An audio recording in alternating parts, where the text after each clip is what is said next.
Well, good evening. Welcome to the May 6, 2012 edition of Sports on Sunset. I'm James Jericho. I'm Jeremy Paul. Yeah. Now, today we are in the back room at Marty's again. The primary reason is because this is where we get to shine and shine.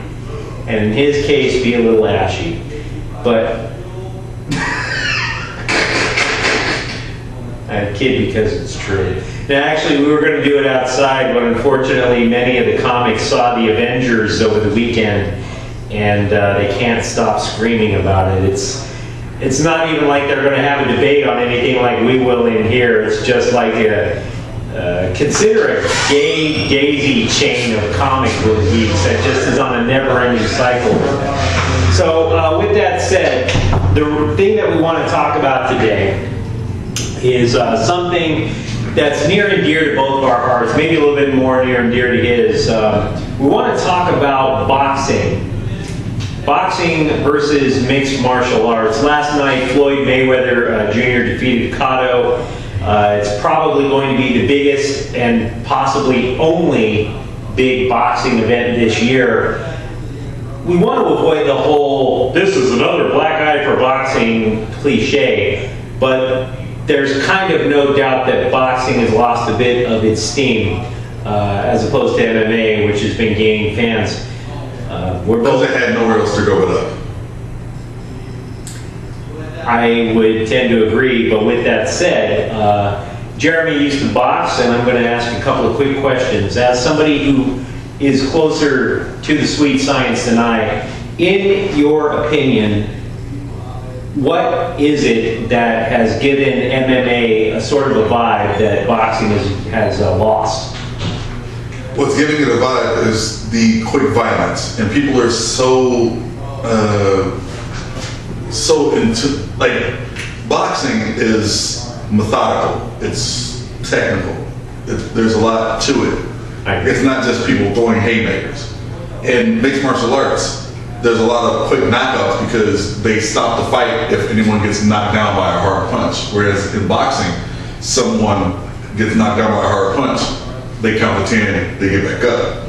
Where in mixed martial arts, they just stop the fight. So, hey, that guy got knocked the fuck out. He got knocked out. And that's the end of the fight. You can have a fight that goes 20 seconds and there's no 10-second count. It's 3-minute rounds. Or you can have people submit, as they were. With that said, and again, you did box, is there anything in mixed martial arts that you appreciate? Well, I can appreciate a lot of it. I can appreciate it. It's just that when it gets down to them rolling around on the ground for up to 5 minutes, I can't appreciate, like, throw a punch. Do something besides grab at somebody's arm. I don't know, if I wanted to watch that, I would go live in Frisco. No, I don't want to watch two dudes in tights roll around on the fucking ground for 5 minutes. I'd rather see people stand up and throw punches. Like, you can get, people say that, like, there's people that are mixed martial artists who say, I could take any boxer one-on-one. Mm-hmm. And they probably could. More likely they could beat Mike Tyson in his prime. But the difference is they didn't. Because their sport was still on the upswing because it had nowhere else to go up. People are going to watch, people pay what, $70 per TV, per household to watch Floyd Mayweather. I am not going to pay $70 to watch Brock Lesnar or any other unknown martial artist beat up on some other unknown martial artist for 2 minutes. I have a philosophical disagreement with mixed martial arts, and the philosophical disagreement goes a little something like this. Anybody who has studied martial arts, not just the actual physical action, but there is a spiritual side of this, the masters of it go out of their way to say the reason that this works, you learn this so that you do not have to use it. Exactly. The whole concept of virtually every form of martial arts is for defense. I mean, sure, there's offensive moves. Yes. But at the end of the day, the idea is you learn something so that you do not. Because of that, mixed martial arts to me is basically human cockfighting. Yes. And on top of that, I mean, I realize that since Dana White took over, left boxing to go into MMA, that there have been rules that have lessened, to an extent, some of the barbaric nature of it, but it's still in a cage. It's still got that pro wrestling element to it. So because of that, and I do admit I'm kind of old-fashioned this way. I still do very much prefer boxing. With that said, I want to drop a few takes on this, and you can agree, disagree, or enhance. I think boxing is slumped. One of the primary reasons that boxing is slumped is because of the lack of the appeal of the heavyweight class. Most certainly. The heavyweight class has gone to crap the last 10 years. Basically, ever since Lennox Lewis became the dominant force in boxing. That's when the championships, like the need to watch boxing basically started on the decline after the Tyson era. And the sad thing is that while boxing fans like Jeremy and I can appreciate a Floyd Mayweather, certainly Pacquiao, and no question about it. Steroids. Well, yeah, but I'm saying the ability. But with that said, boxing's heyday, things are an ebb and flow. And one of boxing's main heydays was in the 1970s. And what happened in the 1970s? Don King came to fruition, and one of the things that he did was he unified all of the big heavyweights from that era. Right. And that brought out a brand new era of boxing joy, frankly. The other thing, though, I would say, and this kind of goes back to Don King, but more beyond Don King, one thing that MMA has over boxing, the fights people want will happen in MMA, but not in boxing. Well, mainly because there's more people to take care of in boxing. More people have a slice of boxing than in MMA. With that said, who can step in to simplify the process? Because I honestly think that even though these boxers say, oh, so-and-so won't take this contract because he's chicken, and they say that back and forth, I think these boxers genuinely do want to fight each other. They do, but I think mainly it was because of the steroids. Mm-hmm. Like, steroids have overtaken boxing to basically the last 15 years of boxing has been completely roided out. And people know this about boxing. There's a lot of boxers, I'm not going to name any names, like certain boxers that had kidney transplants. Those guys. You know, people that fought Mike Tyson, for instance. These people that, you know, had to have steroids to beat people. Manny Pacquiao, people say he's not on steroids, but you don't move up 5 weight classes beating everybody after, you know, being a mediocre ass boxer in your own weight class, and then suddenly you're able to beat people 5 weight classes up. I'm not saying steroids, but you know, steroids. One more question for you, Dan, before I go with one more final take and we break off the topic. Do you think, I always like to drop in the racial aspect of things like this. Well, I think it's a fair question. Part of me believes that MMA, one of the reasons that it grew in popularity, is that martial arts is something white people are more adept at than boxing. Well, is that a possibility? It is true. Not since Tommy Morrison got AIDS has there been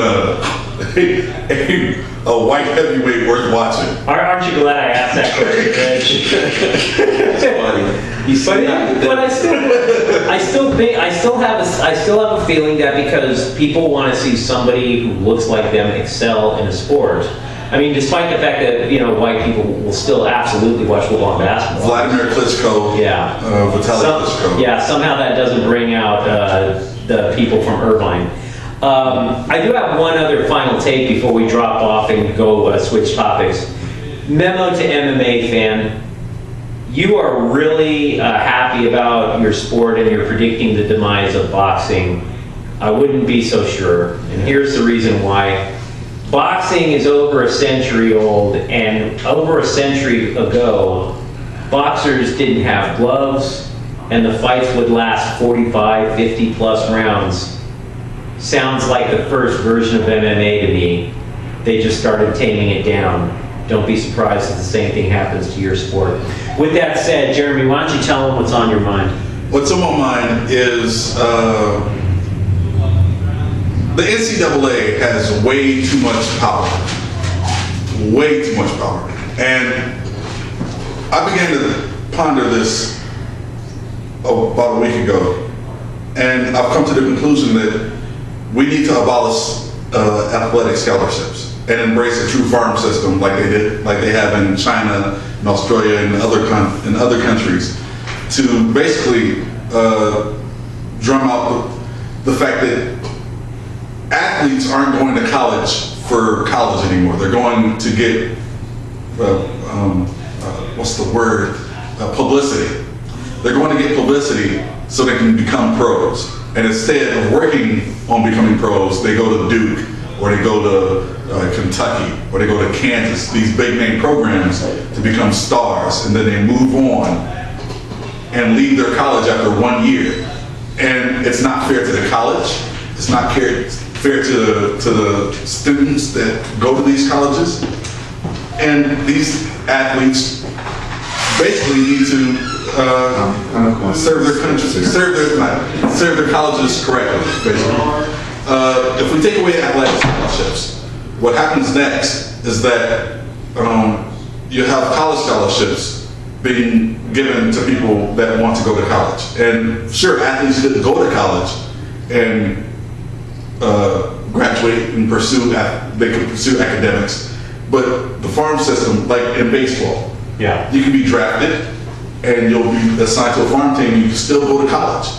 Why not in football and basketball? Like the NBDL is a joke because this doesn't work like that. The NFL doesn't have a farm league. This needs to change. And I'm not saying ban all athletic scholarships, just the ones with protein. Like if you're going to feed the professional leagues, then have a farm league. I know this was nowhere near coherent of a rant, but still, I'm adamant about this. We need to get rid of athletic scholarships, because if colleges can take scholarships away from people that, like before if you're in high school, right, and you suffer a knee injury, they can take your college scholarship away, and then you're stuck working a gas station. But you can't withdraw from the college scholarship. You'll have to sit out from whatever sport you're doing for a year, and that's not fair to the athlete. So eventually we'll probably rehash this at some point, but I want to congratulate Albert Pujols for hitting his first home run of the season today.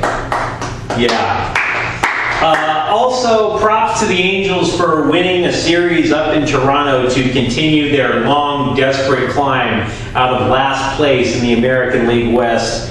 But only, just to let you guys know, out of everybody in sports media in Southern California, only one man saw this coming. Me. Yes.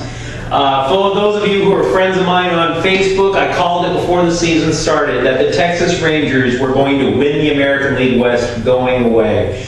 And for those of you who thought I was just taunting Anaheim, it was actually an easy call to make, despite the big free agent signings in the offseason. And the reason is this. The Texas Rangers have a plan to win. The Angels have the psychological disorder. The Angels have had a problem for almost all of their entire 50-plus year history. They have just ridiculous sibling rivalry issues. Pathetic, ridiculous jealousy of the Los Angeles Dodgers. It has almost always been the case for this franchise. It carried into the 1980s when they desperately tried to become relevant by signing Reggie Jackson, Fred Lynn, Rod Carew, Bob Boone. Hey, where did that get you? Nowhere. And of course, finally, after decades of frustration, you guys finally won a title. How'd you do it? Well, you decided to stop signing free agents to these big long-term contracts. Instead, you decided to go out with trades and people that you got on your own. Tim Salmon, Troy Percival, Eckstein, Edmonds. You finally won a World Series in 2002. Granted, you needed a bunch of ex-Dodger players to coach and manage the team to show them how to play, but who are we kidding? A ring is a ring. And then, of course, what happened, that team was owned by Disney. which means that the guy who gave the green light to John Carter also got a championship ring. Well played. Disney then backed out, sold Artie Moreno. Don't get me wrong, Artie. I'm very glad that you reduced the price of a Pabst Blue Ribbon at the ballpark, but the scoreboard still reads Disney won, Billboard guy nothing. In a desperate attempt to try and supplant the Los Angeles Dodgers as the #1 team in the Southland, you decided not to continue to build from within and try to get big name free agents just like in the 1980s. Vladimir Guerrero, couldn't do it. Bobby Abreu, Vernon Wells. And it even got so bad that Rex Hudler would tell you people that Raul Mondesi was the perfect teammate on the field and off, only to get cut 1 week later for being a prick in the clubhouse. Yeah. Look, the idea that a stoner like Rex Hudler even shares the same press box as Vin Scully, that's another topic for another time. But what I can tell you is this. After signing Albert Pujols, the Los Angeles Angels of Anaheim tried desperately, once again, to say that they were more important than the Dodgers. You can't go 5 feet in any direction without seeing the big, broad back of Albert Pujols with the word amen, or el hombre, or oh my God, or 5 stars. More than 1 month into the season, 1 home run. Those red billboards are not advertising. They are a desperate plea for attention, which you will not get because, as you might have noticed, the Dodgers, which didn't buy a boatload of billboards and didn't give Albert Pujols $30 million a year, they are far and away in first place in the NL West. It's not even close. Now, I'm not saying Albert Pujols sucks. I'm not even saying the Angels are a horrible baseball team. I'm just saying be careful when you pick a fight with the big dog. Basically, guys, that's what I wanted to get out of my system. I feel very cleansed right now. We're not going to be here next week. It's Mother's Day. I'm going to stay with my family. But we will be back a week after that, and I already know the topic we will debate. The relevancy of the WNBA, which will tip off on May 20th. Until then, I'm James Jericho. I'm Jerry WNBA Paul. No relation to George WNBA Bush.